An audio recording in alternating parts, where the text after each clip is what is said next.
Hello guys, welcome to the Frontend Spark. And today we'll discuss about tuple, union, and intersection type. Okay. So what is the tuple?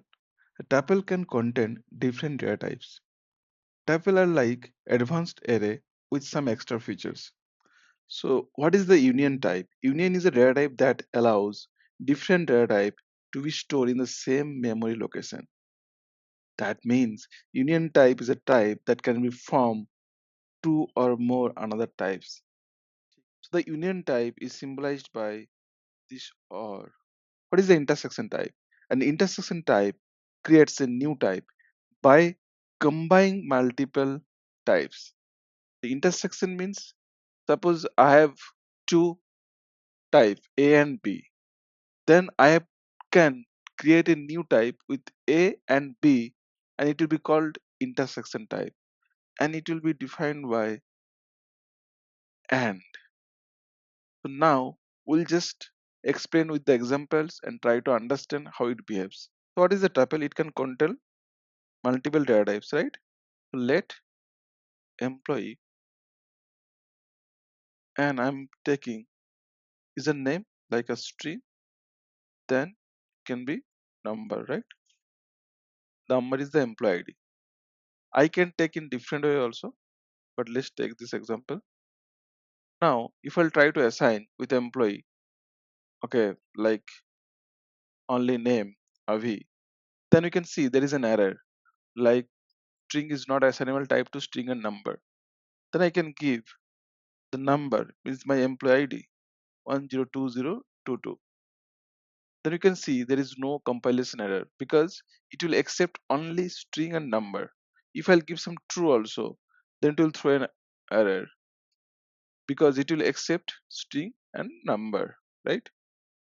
Whenever we define a variable with tuple, then we have to provide the same type of variable value. Okay, a string, that's why I'm giving a string, is a number, that's why I'm giving a number.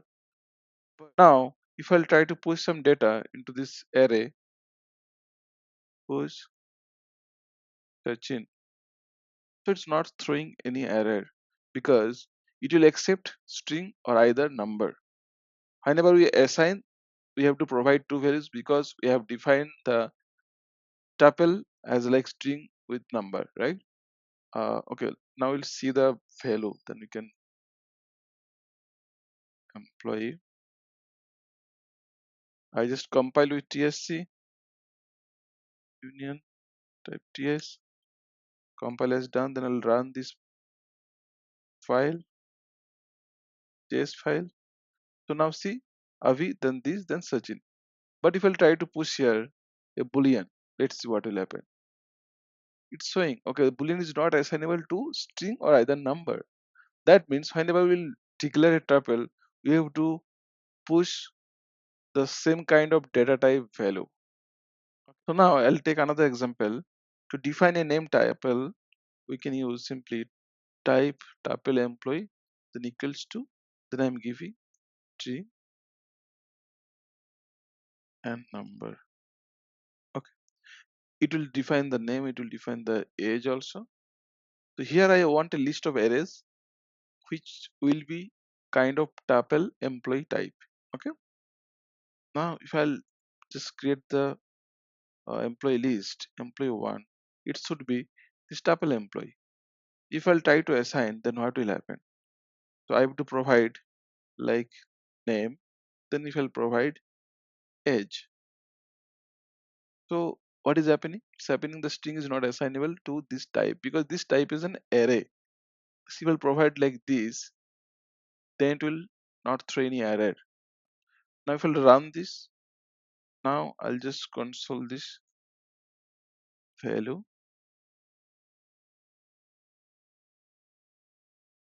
Okay, now run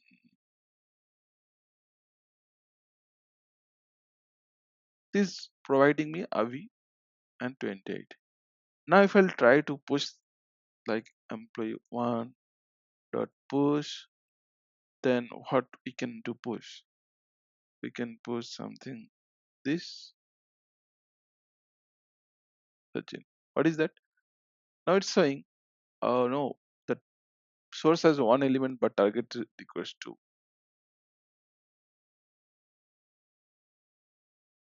Now let's see the output. See, it's a list of arrays. Avi with 28, then Sachin is 51.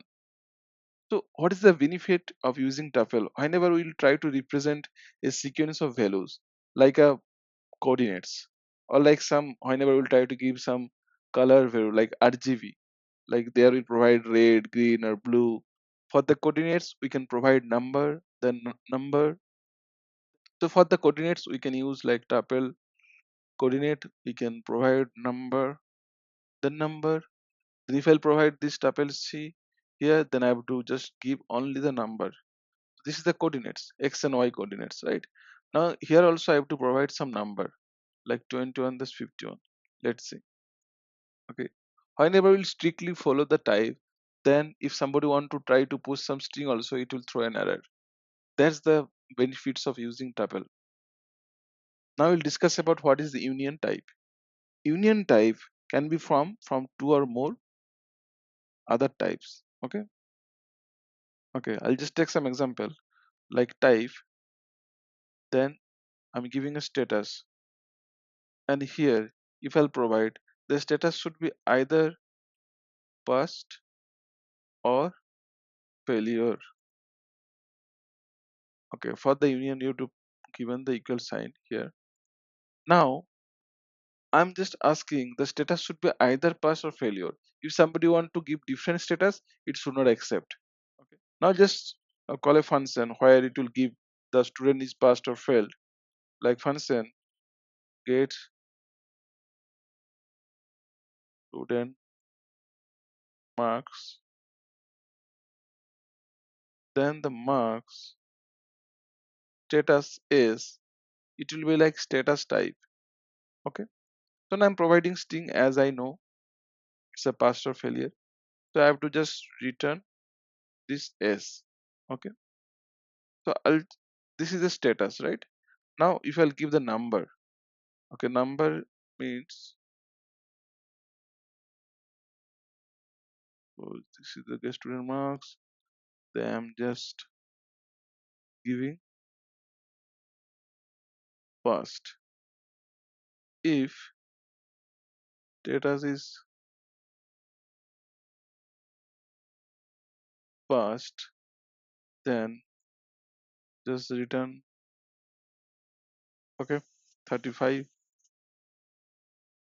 It will be now number. Okay, now if uh, s equals to failure, then just return 20. I'm just giving an example, that's all. It's nothing. We,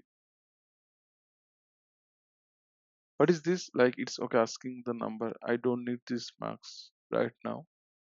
I'll be removing this. Okay. So let's see what it gives here. Fail to console, then log, then this passed. Okay. Now let's see. It's giving 35 because I have just provided passed. Now if I'll give something different string which is not has been defined in the status like avi, what is this? Then it's throwing an error. Avi is not assignable to parameter type of status because parameter type status has been only defined passed or failure. If I'll provide any boolean type of value like true or false, then also it will throw an error because it will not accept boolean. But if I'll give here with the or then boolean, then it will take the boolean.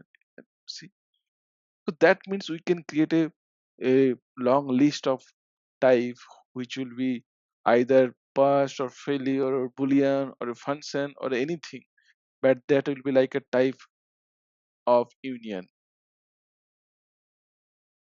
where we can use the union type. Like whenever we use any http request method like get, post, or delete, or like any status code like 400 or 401 403, or like any uh, month or anything, like wherever we can see the multiple values has been used, then we can use the union type.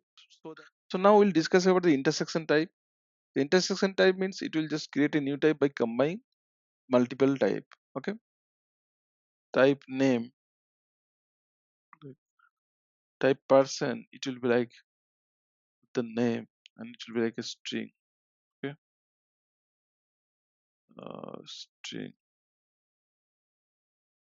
Uh, Sorry. Yeah. Now I'm just providing type. The person. So I'm giving company. The company will be like some company ID. Okay, ID with it will be some number and the name.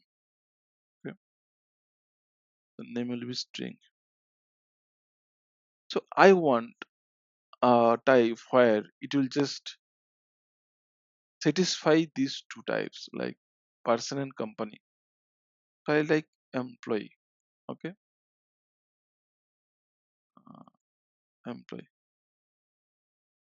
or like type employee will be type will be person and the company. That means I want name, the employee name, and the company ID and the company name.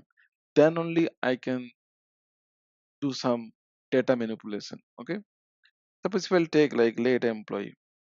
So this employee will be this type, employee type. So what should it contain?